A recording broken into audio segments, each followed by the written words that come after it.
Nous sommes ici à Noyelles-sous-Lens, un village au cœur du pays minier. C'est mon pays. Je l'aime. Je l'aime parce que j'y suis née. Mes parents y sont nés, mes grands-parents et d'autres encore. Chaque fois que je mets un pas devant l'autre, où que ce soit, je sais que l'un des miens y a peiné, a travaillé, a été l'un des artisans de ce qu'est devenu ce village et toute cette région.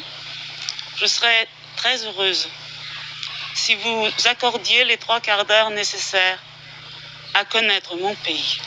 Et peut-être que vous l'aimerez aussi. Ce que vous venez de nous dire, mademoiselle Langlo-Lemaître, nous montre déjà que vous serez, j'en suis sûr, la meilleure introductrice pour connaître mieux cette région de France. Je dis bonjour à tout le monde cet après-midi. Nous allons une nouvelle fois découvrir une région de France avec une téléspectatrice. Vous êtes celle-ci aujourd'hui. Pour une région qui est peut-être moins favorisée que celle que nous avons vue en dernier lieu, la Corse par exemple. Il y a peut-être ici moins de richesse touristique, mais nous allons découvrir autre chose, n'est-ce pas? Ici, vous allez découvrir une âme. Vous allez découvrir des gens qui aiment leur pays quelquefois parce qu'il a beaucoup souffert. Il m'arrive à moi aussi de penser que mon pays, je l'aime comme un enfant qui aurait eu un accident, qui serait un peu fragile et qu'il faudrait aimer davantage que les autres. Le bassin minier s'étend en écharpe sur une centaine de kilomètres de longueur, de la frontière belge jusqu'à Bruyères-en-Artois environ, et nous sommes là tout à fait au cœur. C'est tout à fait le cœur de ce pays minier. Vous le voyez, Lens est justement au milieu de la base un triangle qui serait Béthune, Douai, Arras. C'est un tout petit triangle d'ailleurs. C'est un tout petit triangle. C'est la région minière exactement. C'est une région qui, au cours du siècle dernier et de ce siècle qui vient de s'écouler, s'est beaucoup modelée, transformée grâce à l'industrie. C'est une population qui, en 50 ans environ, s'est décuplée. Ainsi, dans mon village où il y avait 850 habitants à la naissance de ma mère, il y a maintenant 10 900 habitants. Elle a un caractère industriel, un caractère agricole, un caractère également urbain. C'est un pays où l'eau avait permis depuis déjà longtemps l'installation d'une population relativement nombreuse.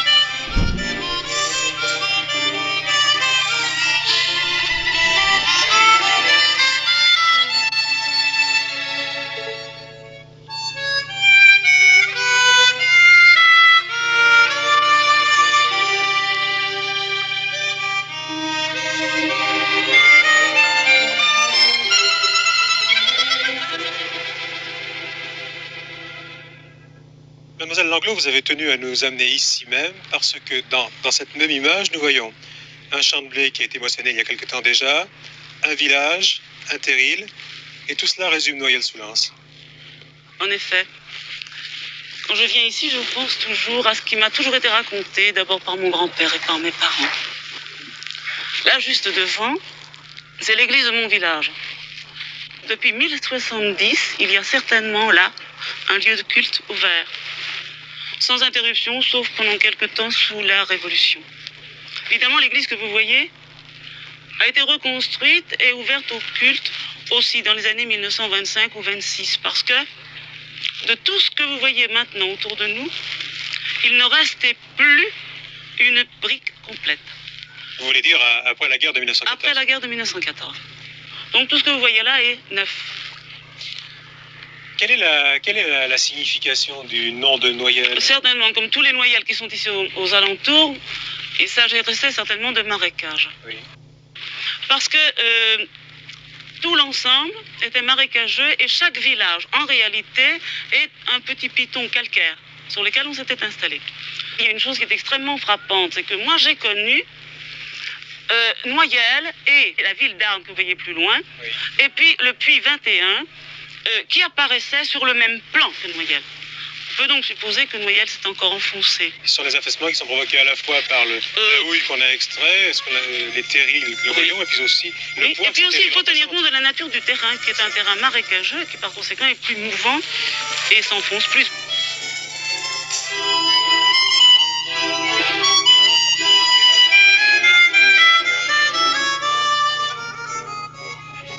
Nous poursuivons notre visite de la région lançoise, Moselle Languedoc, sous votre conduite, et nous voici, il faut bien le dire, devant un site tout à fait inattendu. C'est à Olin, c'est au château d'Olin.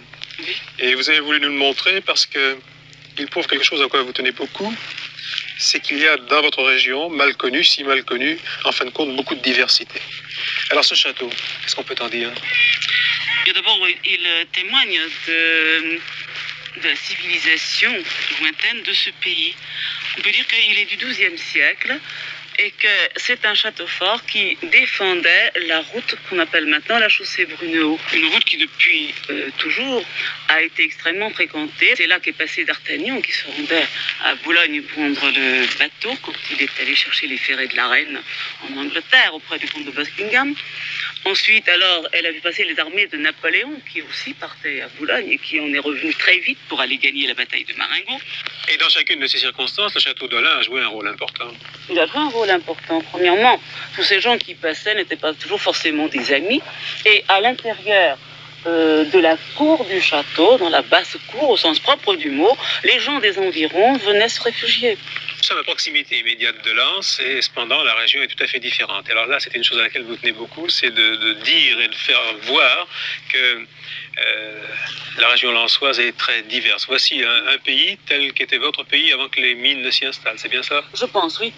Je voudrais faire comprendre que les mines sont venues s'installer dans notre région et nous sommes restés malgré tout une population de cultivateurs qui donnaient des hommes à la mine, qui donnaient des terrains pour qu'on puise, mais nous ne sommes pas un pays absolument neuf. Ce n'est pas une population qui est sortie de terre parce que les mines s'étaient installées. Il y avait une vieille civilisation avant. Est-ce que l'installation des mines, cependant, n'a pas changé un peu les mentalités? Est-ce que les gens qui habitent Noyelles, Salomine, Milly et ailleurs restent encore des ruraux au fond d'eux-mêmes? Je ne pense pas. Je pense qu'ils sont des ruraux, nous sommes des ruraux. Maman avait connu le temps où tout le monde avait son lopin de terre. Tout le monde était attaché à la terre.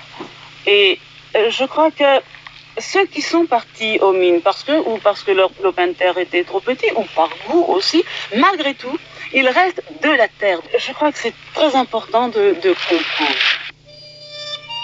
Lens est une ville de 45 000 habitants, mais elle commande toute cette agglomération qui, elle, compte plus de 300 000 personnes. En effet, Lens, comme toutes les villes que vous avez vues tout à l'heure sur la carte, est une ville au passé historique, lointain et très intéressant. Il était tout à fait normal que chacune de ces villes devint le centre urbain de ces habitants venus travailler aux mines, qui sont installés dans des maisons construites sur ce qui était le terroir de chacune de ces villes, c'est-à-dire le lieu de culture de chacune d'elles. Toute l'activité ici est commandée par les mines? En grande partie, il faut bien le dire, puisque cette population qui est arrivée à décupler le nombre des habitants, il est bien évident que ces habitants sont ceux qui venaient travailler dans les mines. L'exploitation de la mine remonte à combien de temps dans la région du Nord-Pas-de-Calais? Je sais que le puits numéro 2 a été creusé en 1854. Mais auparavant, un essai avait été fait sur le territoire de Courrières. Cet essai n'a pas été concluant puisqu'on n'a pas trouvé de ramification, on n'a pas pu poursuivre à travers les galeries.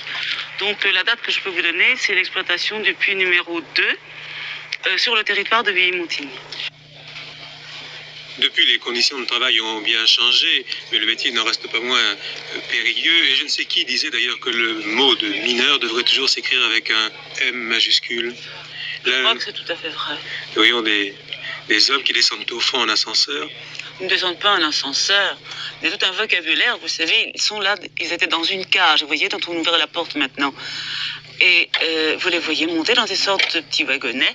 Ce ne sont pas des wagonnets, ce sont des berlines ou des barous. C'est le terme qui était régulièrement employé. Autrefois, ces barous étaient tirés par des chevaux qui s'arrêtaient j'ai connu un cheval qu'on avait remonté à la guerre de 40, en juillet 40. On l'avait remonté de la mine.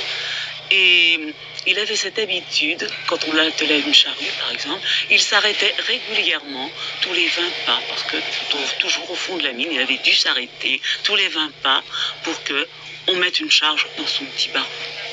Aujourd'hui, tout le travail, comme nous le voyons, est mécanisé. Absolument. Certes, il reste encore très pénible à cause de la poussière, à cause des dangers aussi. Il y a encore, hélas, de temps à autre, comme ils disent, des hommes qui sont recouverts. Ça veut dire qu'il y a eu un éboulement. Mais certainement, on ne connaît plus la peine qu'on avait autrefois quand il fallait taper au pic. Il est vrai cependant que ce n'est pas facile d'être mineur, ni d'être femme de mineur. Certainement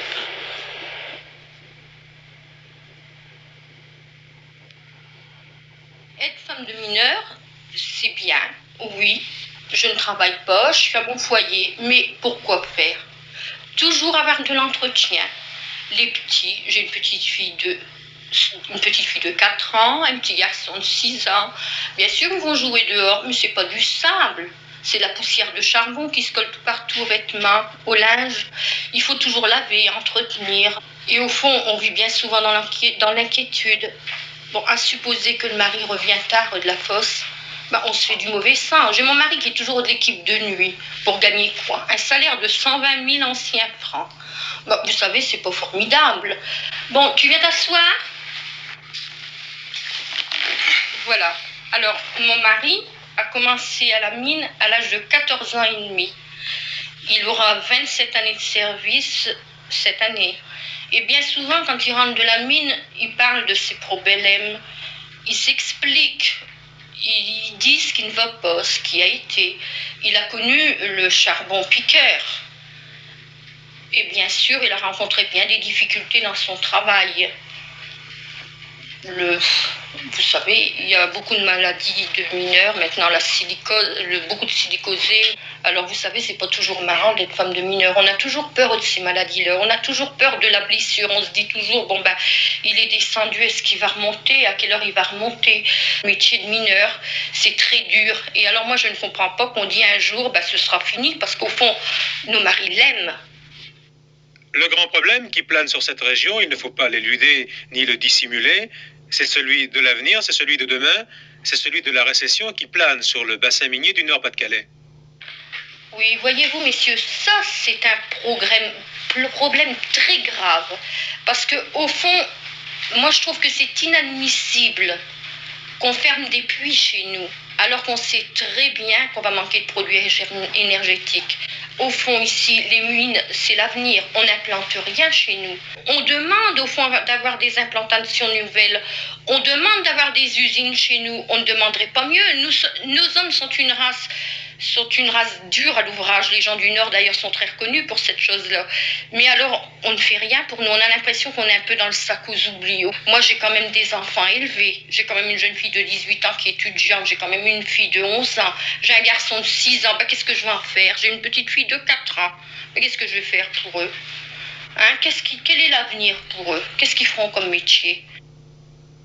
Là, nous sommes devant le numéro 3. Le 3 de Courrières. Oui, si nous allons un petit peu vers la droite, vous trouverez le 4, puis en prolongeant un petit peu vers Noyelles, vous aurez le puits numéro 5 et nous pourrions continuer l'énumération de tous ces puits. Celui-ci est tristement célèbre. Celui-ci est tristement célèbre, puisque c'est là que le 10 mars 1906 s'est produite la catastrophe qu'on appelle ici la catastrophe de 1906. À Méricourt, nous avons rencontré M. Anastase Dehaye. M. Dehaye, vous êtes le doyen des mineurs. Vous êtes le plus âgé des mineurs de fond. Ah, le plus âgé de la région, chez moi. Ouais. Plus âgé. Quel âge avez-vous? J'ai 95 ans et demi.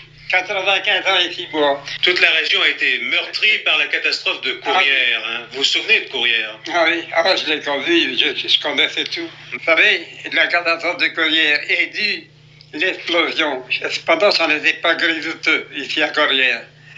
Mais l'explosion est due à un feu qui dormait, à des vieux bois. Les ingénieurs, alors, ont décidé de bloquer toute cette partie-là. Il faut dire d'éteindre le feu par blocage. Mais ça n'a pas réussi. Et il y a eu combien de morts en tout? 1099. Et il y a des survivants qui sont remontés longtemps après. Oui, il y a des survivants qui sont remontés 20 jours après. Et au jour en haut, sur le carreau du puits, qu'est-ce qui se passait? Tous les gens de la région, ils venaient pour savoir s'ils allaient avoir leurs gens qui étaient dedans. Et il y a eu une grève générale des mineurs à ce moment-là. Il y a eu une grève de 51 jours après. Monsieur Aristide Jacquard, vous étiez à cette époque-là bien jeune. Oui, j'avais 17 ans. 17 ans. Les ouvriers, ils sont morts. Et vous étiez au fond. Je dois même dire qu'aujourd'hui, vous êtes le dernier survivant de ceux qui sont remontés. Je ne connais plus personne qui est personne. Ben, surtout, j'avais 17 ans. Ouais. Il était 6 heures au matin. Oui. Ça fait mes ouvriers, vous comprenez, hein, où j'avais chargé le charbon, quoi. Dès à rester, tu montres en haut, tu dis au Galibo c'est celui qui conduisait la machine, vous savez, qui met 2 berlines vides. Bon, elle est arrivée au milieu du plan incliné, voilà, culbuté. L'explosion. Et 10 positions. Ouais.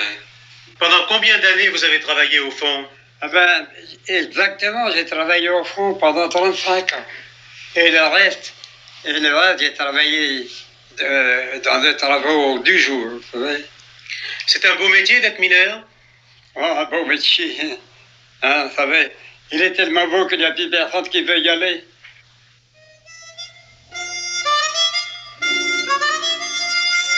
La marque même de votre région, la voici, les voici, ce sont les terrils.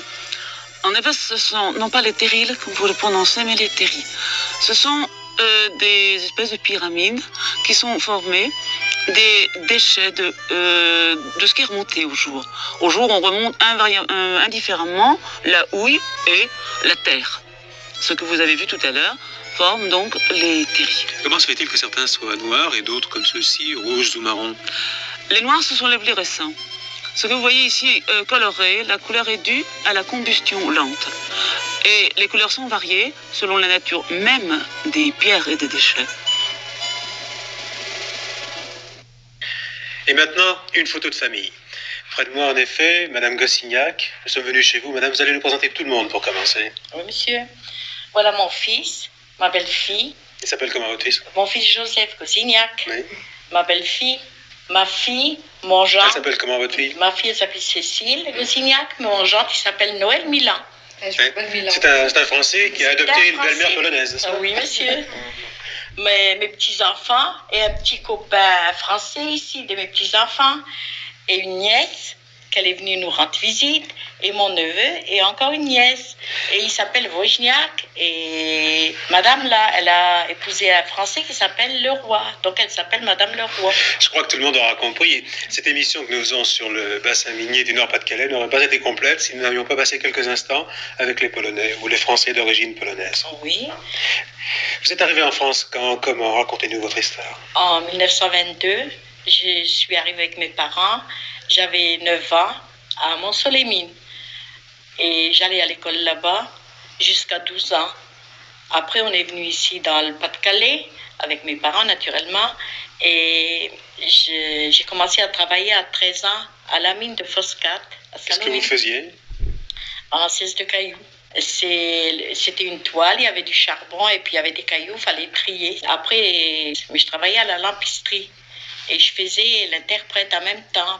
Puis vous êtes marié, il faut le dire. Ah, je suis mariée à un Polonais et malheureusement il est décédé il y a 15 ans. Votre mari était mineur, madame? Un mineur du fond, 35 années de fond. Et il est mort de silicose. Silicose. Madame Gossignac nous disait, je crois qu'on peut revenir là-dessus si vous voulez, monsieur, elle nous disait à l'instant qu'elle était interprète. Et je crois que la grosse difficulté qui existait pour vos compatriotes qui arrivaient de Varsovie et de tout le pays, c'était l'obstacle de la langue. C'est exact. Justement, c'est pour ça que ils n'ont pas été peut-être tout à fait admis au début, parce qu'ils ne pouvaient pas que s'exprimer. Mais à la longue, ils ont très bien compris, en s'exprimant, en ayant la possibilité de s'exprimer, l'attente était très cordiale entre les Français et les Polonais. Est-ce que votre père vous a raconté ce que vous avez vécu justement cette entrée en France? Est-ce que vous aviez senti une réticence? Oui, on en a même d'ailleurs des anecdotes assez savoureuses, si on peut dire, dans une qui vient de ma grand-mère, parce que lorsqu'ils sont arrivés, ils sont arrivés à Verdun. Et évidemment, dans ces pays, à cette époque-là, il y avait quelques produits qui étaient inconnus. Entre autres, les bananes, les oranges. Entre autres, les frites. Et grand-mère, quand elle est arrivée à la gare de Verdun, elle a été se faire servir un paquet de frites parce qu'elle avait faim. Et elle a demandé dans son, comment dire, dans l'espèce de langage qu'elle avait appris sur la route pour venir, de mettre beaucoup de sucre. Et évidemment, quand elle s'est aperçue que c'était des pommes de terre, elle a acheté le paquet. Elle s'est d'ailleurs attrapée après. Hein. Mais quand même, je voudrais rejoindre ce qu'il disait mon cousin Edmond. Là. On a quand même été bien adoptés par les Français. Et à tel point que j'étais dans un collège, un élitaire, et j'ai eu entre autres un de mes camarades de collège, mais qui parlait le polonais aussi bien que moi. Et il s'appelait Laurent. C'est un Français qui avait appris le polonais par contact. Oui, il était dans une cité, c'était à Salomine, dans la rue d'Année, où il n'y avait plus de polonais que français. Et évidemment, il y a eu le retour des choses, où il y avait moins de polonais, ils apprenaient le français, et de l'autre côté, c'était pareil. Qu'est-ce que vous nous avez préparé là ce soir? C'est du plat sec. Qu'est-ce que c'est le plat sec? C'est un gâteau sec, il peut remplacer la brioche le matin. Ça, c'est typiquement polonais. Hein? Ah oui, oui, oui. C'est bon, monsieur? Ah oui, très bon. Ouais. Dites-moi, nous avons vu dans les rues de Noyelles-sous-Lens, un mariage entre un jeune homme et une jeune femme d'origine polonaise. Oui, d'ailleurs, c'était ma cousine qui se mariait. Et alors, les mariages polonais, au départ, le premier garçon d'honneur va chercher les invités, hein, avec la demoiselle d'honneur pour chercher les invités, chacun à leur tour. Et ils viennent avec une bouteille d'alcool et on boit un petit verre d'alcool à chaque fois. Je vous dirais que le garçon d'honneur, il n'est pas très prêt à la fin. Mais enfin, quand l'invité arrive, chaque invité arrive, il y a des musiciens qui sont là et ils jouent toujours un morceau pour accueillir les invités. Une vieille mélodie polonaise. Oui, ça fait pleurer beaucoup de gens, mais enfin, c'est sympathique. Tout le monde l'a conservé, ça, parce que vraiment c'était bien. Mais...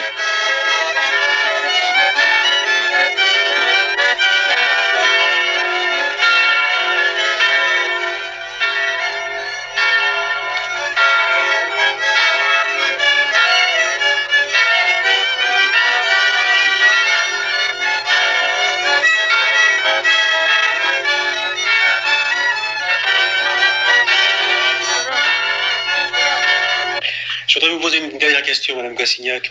On voit bien souvent que lorsque des étrangers arrivent dans un pays, tout ne se passe pas très facilement. Mais en fin de compte, l'arrivée des Polonais en France, en fin de compte, c'est plutôt une belle histoire. Oh, bien sûr. Oui. Bien sûr, nous, c'était, faut ainsi dire, que de la misère. Faut ainsi dire, on est venu ici pour le bon pain blanc. Oui. Et je voudrais bien voir encore mes arrière-petits-enfants. Mais on reviendra. J'espère. On reviendra. Vous viendrez dans 20 ans. Je vous donne rendez-vous. Peut-être même pas. Ouais. Oh non, pas dans 20 ans. Peut-être même pas.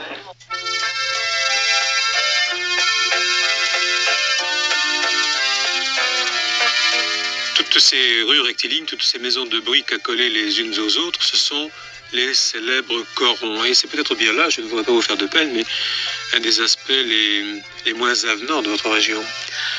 Je vous accorderai que ça ne paraît pas avenant. J'en suis absolument d'accord. Seulement, quand ce genre de coron a été construit, c'est-à-dire les maisons les unes à côté des autres, c'était à la fin du siècle dernier, ou tout à fait au début de ceci. Si vous vous reportez au roman qui était écrit à cette époque dans les milieux ouvriers, vous verrez qu'ils étaient infiniment plus mal lotis dans l'ensemble de la France, dans le reste même de l'Europe, que dans ce pays. Et d'ailleurs, vous voyez, on a tout de même fait des efforts. Les maisons ont été accolées d'abord deux et deux. Et on peut dire que c'est presque le type de maison individuelle. D'ailleurs, quand on regarde les maisons ailleurs que dans ce pays, les grands ensembles, les maisons toutes pareilles les unes à côté des autres, croyez-vous que ce soit mieux?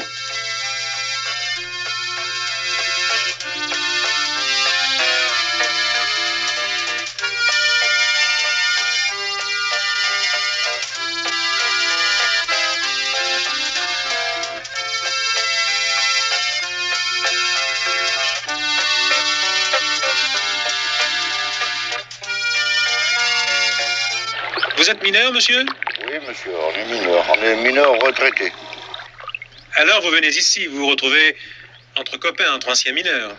Oui, c'est ça. Après le passe-temps de nos séjours ici, maintenant, on est retraité, on n'a plus que ça à faire. Hein. Et c'est un étang naturel? Oh, vous savez, l'étang, si vous voulez, ici, il a été plutôt produit par l'affaissement du terri que vous voyez là en face. Parce qu'avant ça, c'était un bois. C'était complètement un bois. Et le marais se trouvait plutôt là derrière la ligne de chemin de fer avant, un beau marais qu'il y avait là. Mais ici, habitaient même des gens dans le parti du bois. Il y avait des maisons, là, des petites maisons alors. Hein. Ben, c'était des maisons, les murs, ils sont encore là. Vous avez là au-dessus encore une maison qui se trouve là. Donc c'est l'affaissement du terri qu'il a pu arriver à creuser pour avoir de l'eau. C'est de l'eau de pluie qui stagne ou il y a des sources en dessous? Ben, il faut quand même croire qu'il y aurait quand même des sources vu le niveau de la mer. Alors que l'affaissement a pu faire ressortir quand même l'eau du niveau de la mer, alors qui maintient l'eau. Et alors qu'on a demandé aussi, pour avoir de l'eau du canal qui passe là derrière, c'était simple de nous faire arriver de l'eau là-dedans. Et ça, c'est assez difficile pour obtenir satisfaction. Ah, voilà. Ah, voilà un beau goujon qui s'amène. Ah, voilà quand même. Ah, voilà quand même. Et voilà. On n'est quand même pas bredouille aujourd'hui, hein.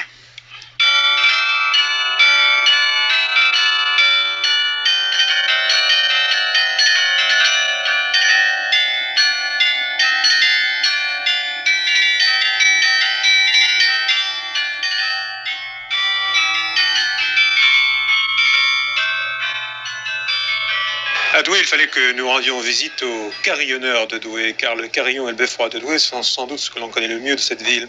Que représente le beffroi pour une ville du Nord, monsieur Lannoy? Le beffroi était le symbole des libertés communales dans nos régions, et le carillon qui se trouve dans la plupart des beffrois du Nord est en quelque sorte l'âme de la cité. Il sonne les heures joyeuses, les heures tristes, enfin tous les événements de la cité. C'est une très vieille tradition? C'est une très vieille tradition. Ici, nous trouvons trace de justement à Douai des plus anciens carillonneurs connus en 1391. Et il y a eu des carillonneurs sans interruption depuis, et je suis d'ailleurs le 34e. Oui. Comment devient-on carillonneur, monsieur Lannoy?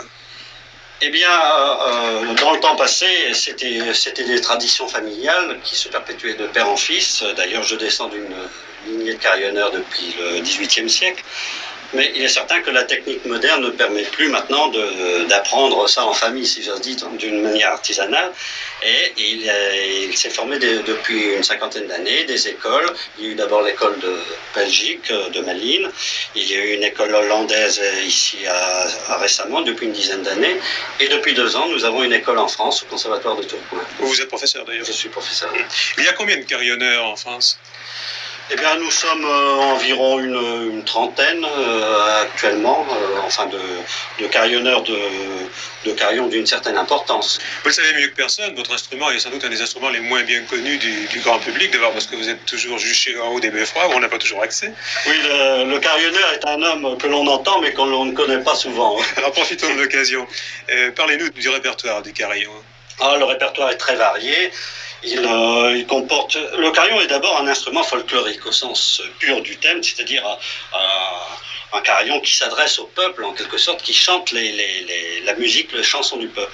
Et donc il y a tout un répertoire de chansons modernes, anciennes, et tout ça que l'on peut jouer au carillon. Mais aussi le carillon moderne, avec ses cloches très justes et son répertoire et sa technique, permet de jouer maintenant des œuvres classiques et modernes et d'en faire un véritable instrument de concert. Il accompagne en quelque sorte toutes les heures marquantes de la vie de la ville. Absolument, c'est en quelque sorte l'âme de la cité. Monsieur Lannoy, nous allons vous écouter, si vous le voulez bien. Vous allez nous jouer quoi à présent? Eh bien, je vais vous jouer une pièce pour clavecin qui s'intitule d'ailleurs Le Carillon de Citer. S'il vous plaît.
carillon, c'est l'heure inattendue et folle que l'œil croit voir, vêtue en danseuse espagnole, apparaître soudain par le trou vif et clair que ferait en s'ouvrant une porte de l'air.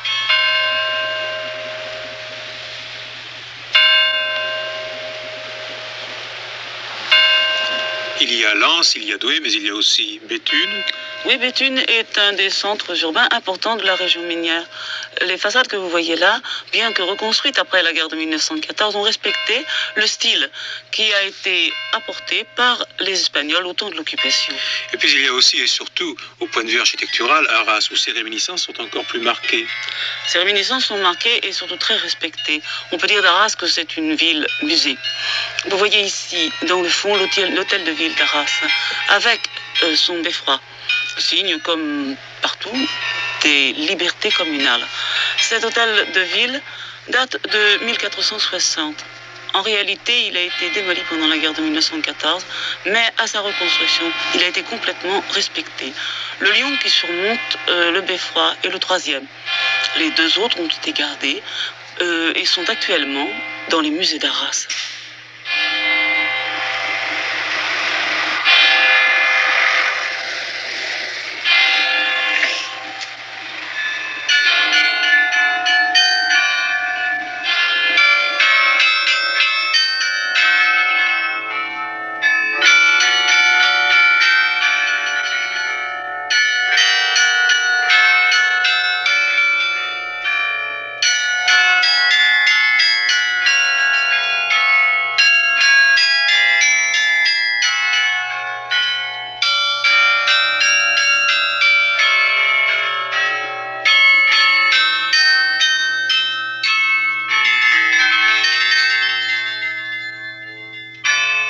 Écoute mon cœur, écoute la harpe du vent de chez nous, du pays d'Artois.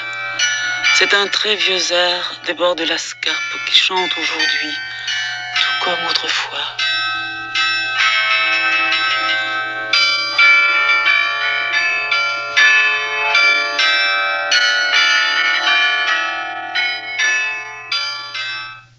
Aux portes de Lens, il y a toute une série de villages, à Blain-Saint-Nazaire, Neuville-Saint-Va, Vimy, c'est-à-dire Lorette, tout le plateau de Lorette, tous ces villages qui ont été si souvent cités pendant la guerre de 14-18. Et oui.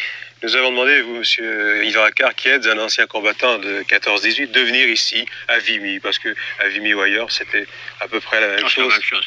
Dites-moi, ce qui me frappe beaucoup, c'est de voir, là nous avons évidemment circonscripté pour les besoins de la cause, mais de voir à l'endroit exact où elles étaient, qu'ici il y avait les lignes canadiennes, et là, les lignes allemandes, et il y a quoi? Il y a 25 mètres au point de vue. Même plus près que ça. Même plus près. Moi, j'ai vu être en Argonne, c'est la guerre de 2000. Comme d'ici là.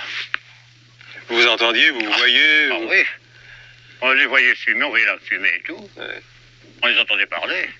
Est-ce que les tranchées, là, telles que nous les voyons, sont dans l'état où elles étaient, à peu près pour la hauteur, par exemple? Ah oui, la hauteur, oui. Enfin, forcément, c'est beaucoup mieux ici. Oui. Comme hauteur, oui. C'est ça. À peu près 1,70 m de profond. C'est ça. C'était fait de sacs de sable Ah non, on avait très peu de sacs à terre. Oui. C'est-à-dire quand on creusait le sable, on remontait la terre dans des sacs. Et quand on évoque la guerre de tranchées, on pense toujours à la boue, au froid, à l'eau, à la neige. Il y avait quand même des caillebotis comme ça au fond pour circuler. Oui. Non, on était dans la boue. Oui. Moi, j'ai vu quand j'étais blessé, vous savez, on ne pouvait pas enlever mes bottines, mes godillots. Oui. J'étais collé de boue. À cet endroit, monsieur Accard, où il s'est passé quelque chose de bien précis que vous allez nous raconter. Oui, bien précis pendant la guerre 14. Ici, ce sont les vestiges d'une mine qui a fait sauter un bout de tranchée de nos soldats. Ce cratère-là a été provoqué par une mine? Par une mine. Alors, une mine, parce qu'à l'époque, nos tranchées étaient pas moins de quinzaine de mètres l'un de l'autre. Et alors, les Boches, excusez-moi de dire les Boches, hein, je suis dans cette 14, fabriquaient une sape. Ils allaient au-dessous de la tranchée adverse, ils déposaient une charge de poudre, et à un moment donné, hop, on sautait. Parce que nous avions pas le droit de nous en aller. Hein. Ah non, on était défendus de faire demi-tour. Et puis on les entendait travailler. Hein. Alors on se collait la figure sur le sol pour répéter si la mine était prête. Et qu'est-ce que vous aviez comme défense à ce moment-là? Rien. Rien. Et alors non seulement ça, quand on sautait, c'est que les Allemands avaient braqué leur mitrailleuse. Alors les pauvres bougres qui sautaient étaient encore zigouillés par les balles des mitrailleuses.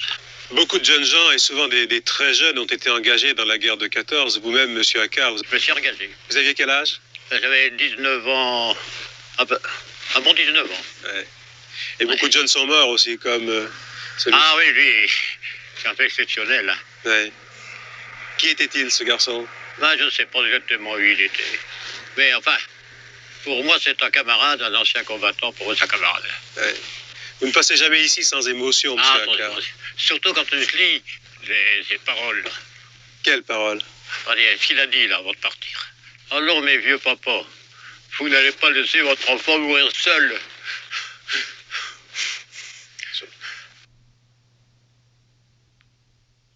Ce que nous venons de voir, ce que M. Accard vient de nous dire, fait mieux comprendre à ceux qui ne connaissent pas votre région, en Moselle, combien le 14 est encore présent, en fin de compte, ici, de quel poids il a pesé sur cette région. Oui, je pense que moi qui n'ai que des souvenirs à partir de 1917, je sais que c'était en effet très très pénible. Toute la zone qui est en dehors des collines était une zone absolument ravagée.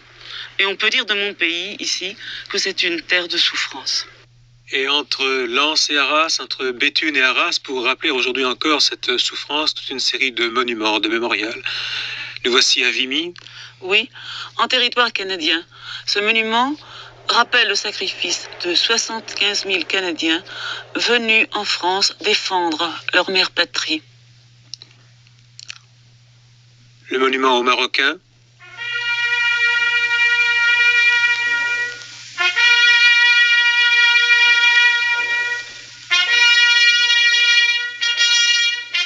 Les Britanniques.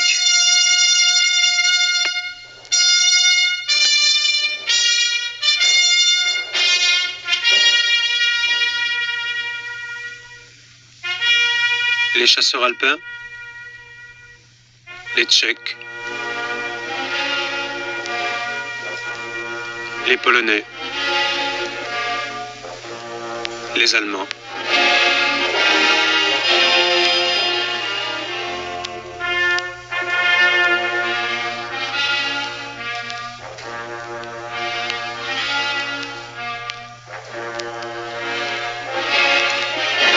Et puis Notre-Dame de Lorette, la basilique, sur ce plateau de Lorette où les combats n'ont pratiquement pas cessé de toute la guerre. Ils ont duré en effet pendant toute la guerre. Jamais les Allemands n'ont pu grimper jusqu'à Lorette, comme ils disaient. Ici, c'est le cimetière français avec les tombes aussi des musulmans et des Israélites. Oui, là sont enterrés 62 000 Français. Une partie avec leur nom inscrit sur les croix. Les autres, dont les os ont été rassemblés dans les ossuaires, ce sont les inconnus. Puis 65 000 Britanniques et aussi 129 000 Allemands.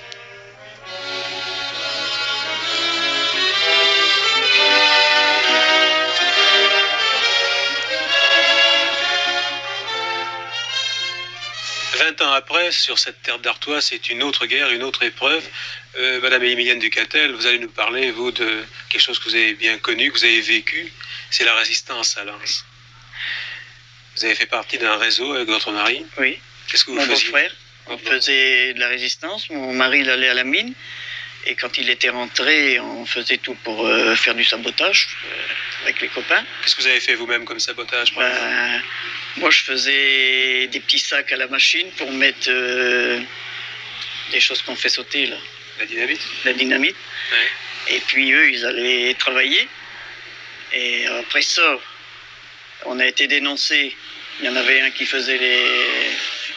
travaillait pour les Allemands. Alors, on a été ramassés le 1er juillet 1943. C'est un Français qui vous a dénoncé? Ah oui. Ouais. Il restait pas loin d'ici. Ouais. Oui. Et vous avez été arrêtés tous les deux? Oui, le même jour. Alors, on nous a conduits au commissariat. Et lui, on l'a ramené pour qu'ils disent la place où les armes étaient cachées. Après, ils nous ont emmenés à Los. De Los, nous sommes partis. Nous avons resté jusqu'au 1er décembre. Nous sommes partis en Belgique, 4 jours. Après, nous sommes partis à Essen. Mais là, mon mari, il est parti d'un côté, moi de l'autre. Je suis parti à 15 km. Après, j'ai parti en Haute-Silésie. De la Haute-Silésie, je suis revenu à Ravensbrück, et de Ravensbrück, j'ai reparti sur Mathéosen. Et tout cela a duré 2 ans. 2 ans. Mais c'est long. Je pense bien. Voilà. Et il y a eu beaucoup de femmes qui ont fait de résistance dans la région lensoise. Beaucoup. Malheureusement, il y en a beaucoup qui sont restés là-bas. Et les mineurs, qu'est-ce qu'ils ont fait? Ben, les mineurs, ils faisaient comme mon mari. Hein. Il y en a, c'était pour les tracts, il y en avait, c'était pour du travail. Et chacun avait son travail à faire. Ils arrêtaient la production aussi, je crois. Ah oui. Quelle était la raison qui vous animait? Ben, c'était pour sauver son pays. Oh non, ça ne s'oublie pas. Et moi, je ne sais pas comment que je suis revenu. Ils m'ont fait des piqûres au sein. Je ne sais même pas qu'est-ce que c'était comme produit. On n'a jamais su. Malheureusement, j'ai perdu mon mari, ça va faire 12 ans. Des suites de sa déportation. Suite de sa déportation.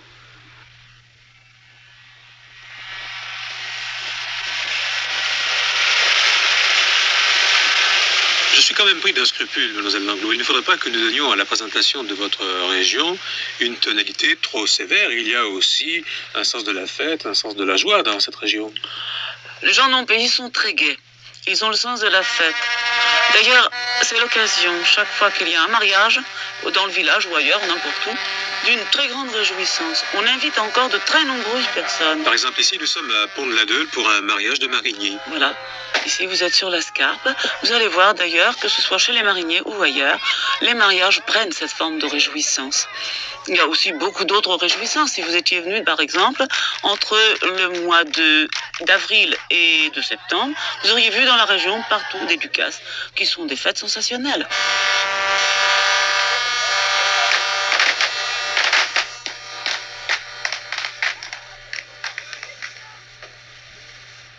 Nous sommes ici, devant une pierre. L'anecdote qui s'y rattache montre que nos ancêtres ne manquaient pas de facéties. Vous voyez une plaque ici écrite en patois qui montre un petit peu le sens de l'anecdote.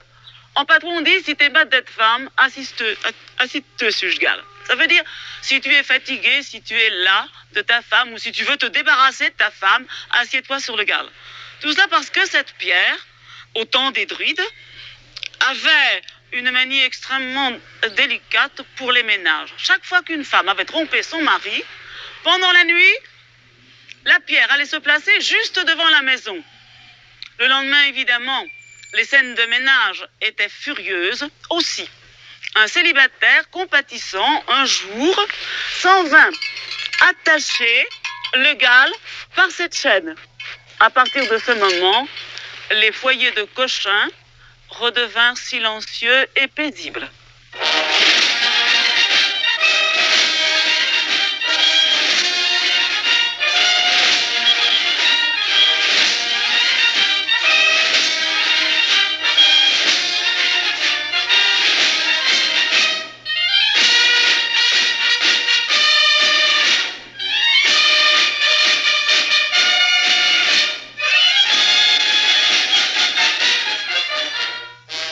Et enfin, l'harmonie municipale de Lens nous rappelle qu'à Lens, on a le sens de la musique. Oui, les gens du Nord sont certainement des musiciens nés.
va. Vous êtes là au milieu de votre jardin, il faut que vous nous expliquiez ce que vous êtes en train de faire. Ben, c'est dimanche aujourd'hui, alors comme tous les dimanches, c'est les concours et on attend nos pigeons.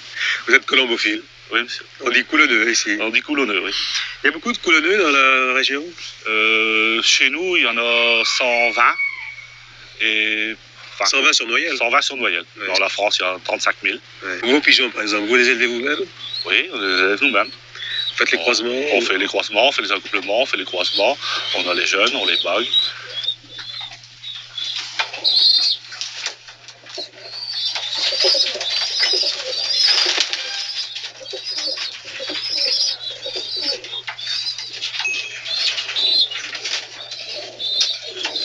Parce qu'il y en a qui font de meilleures performances que d'autres, bien sûr. Bien sûr, il y a des pigeons de plusieurs races, il y a des races de vitesse, il y a des races de demi-fond, il y a des races de fond. Les pigeons que vous avez, vous les identifiez. Chacun a quelque chose de bien précis qui lui permet de le reconnaître. Il y a une bague matricule qui est signalée à la fédération. On la met quand cette bague sur le pigeon? Vers l'âge de 7 à 8 jours. C'est ça. Et il la garde toute sa vie? Toute sa vie. Il y a un numéro qui permet de le reconnaître? De le reconnaître. Et on a sa carte d'identité. C'est ça. Et qui est enregistrée sur notre carnet de colombier.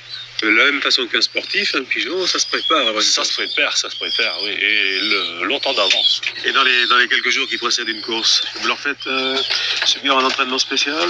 Oui, une fois par semaine, nous avons des entraînements. Ça se passe de quelle manière un entraînement d'un pigeon?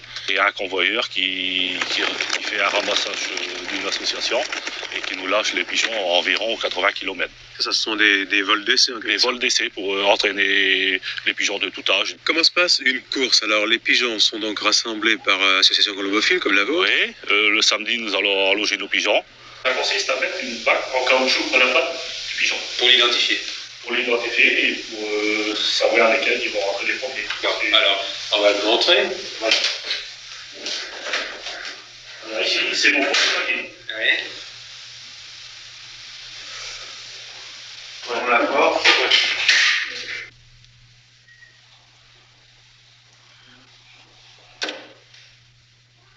Alors, on porte son numéro sur la feuille d'engagement. Oui.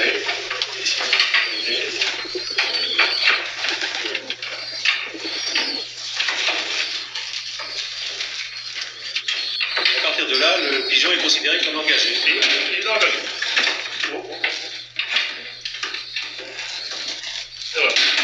Et alors, à partir de ce moment-là, c'est plus difficile que pour vous, c'est l'attente? Ah oui, c'est l'attente, c'est ça le plus dur pour nous. Les pigeons de M. Delcroix rentrent au pigeonnier, ils reviennent à Noyelles. Noyelles que nous allons quitter. Notre seul vœu, mademoiselle Langlo, c'est au cours de la présentation de cette région de ne pas l'avoir trahie. J'ai revu avec vous des endroits où je n'étais pas passée depuis 2 ans seulement. Je les ai trouvés complètement changés. J'ai trouvé aussi, dans l'ensemble de mon pays, une attente comme il en a déjà connue à travers les siècles. Parce que, voyez-vous, il y a longtemps que j'ai compris que cette terre, prise, reprise, échangée, tantôt champ de blé, tantôt lieu d'un terri, tantôt lieu d'un coron, cette terre, en fait, elle ne nous appartient pas, nous lui appartenons.